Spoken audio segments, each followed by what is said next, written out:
안녕하세요. 출근길 3분 노동법 전인경국 노무사입니다. 지난번 영상에서는 요양이 종결된 이후 다시 요양이 가능한가에 대한 설명을 드렸지만, 오늘은 조금은 비슷한 내용처럼 보이기는 하지만 전혀 다른 내용에 해당하는 추가 상병 제도에 대해서 핵심적인 사항 중심으로 설명드리는 시간을 가져보도록 하겠습니다.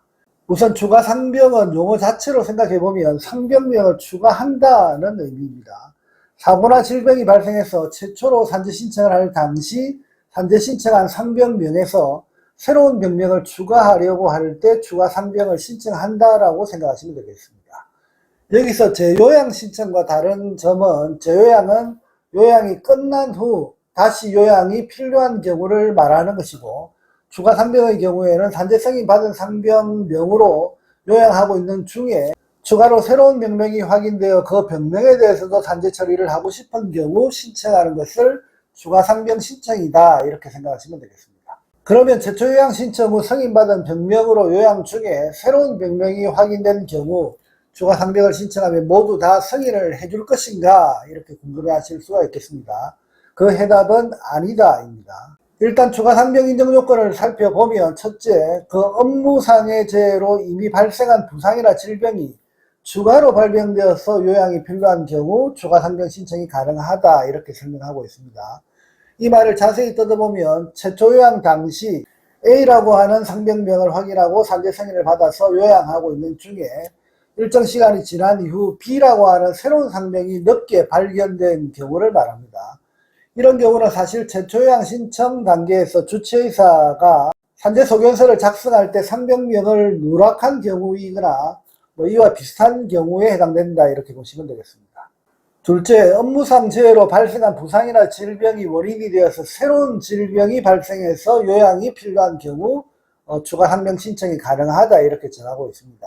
이 경우는 자세히 해당 문장을 한번 살펴보면, 최초 요양 신청 후 승인받은 상병명이 A라고 할 때 그 이후 A라고 하는 상병으로 인해서 새로운 질병 B가 발생한 경우 해당되는 B 병명에 대해서 추가 상병 신청이 가능하다는 의미입니다.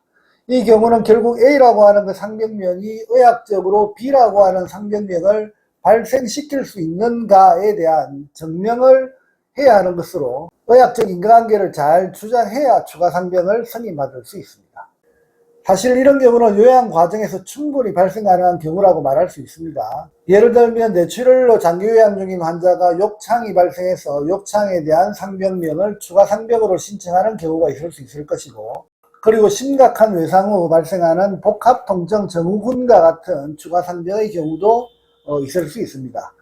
최근 제가 진행했던 사건 중에는 뇌출혈로 장기 요양 중인 환자에게 발생한 각종 정신질환 상병의 경우에도 추가 상병 신청을 통해서 추가 상병을 인정받은 사례가 있습니다.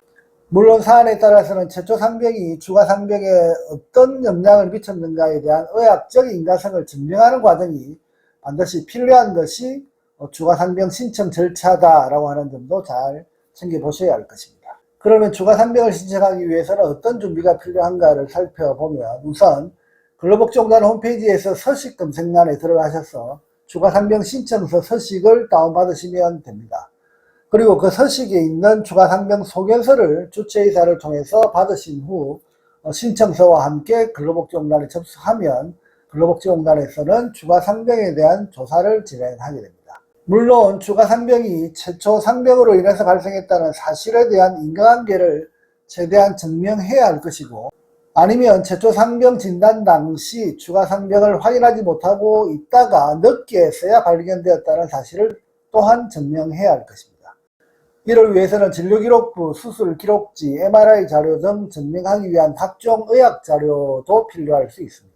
추가 상병 신청의 경우 신청인 입장에서 보면 당연히 최초 상병이 원인이 되어서 추가 상병이 발생한 것으로 주장 가능하지만, 현재 근로복지공단에서는 여러가지 사유로 인정해주지 않는 경우가 자주 있습니다. 뇌출혈로 장기 와상 상태로 요양 중 간암이 발생한 경우 그 간암을 추가 상병으로 신청 가능할 것인가에 문제가 있을 수도 있고, 뇌심혈관계 질환으로 장기 요양 상태에 있으면서 이로 인해서 합병증으로 각종 질환이 발생한 경우 그 질환의 원인이 장기 와병으로 인한 요양 상태, 상병이다라고 말할 수 있을 것인가, 대해서 근로복지공단은 또한 다양한 의견들을 가질 수가 있을 것입니다. 결국 여기서 관건은 최초 상병이 추가 상병에 어떤 영향을 미칠 수 있는가에 대한 의학적인 인과관계를 밝히는 것이 중요하고, 그렇게 하기 위해서는 상식선으로 판단하지 말고 정확한 논리적 근거와 의학적 사례를 바탕으로 증명하는 것이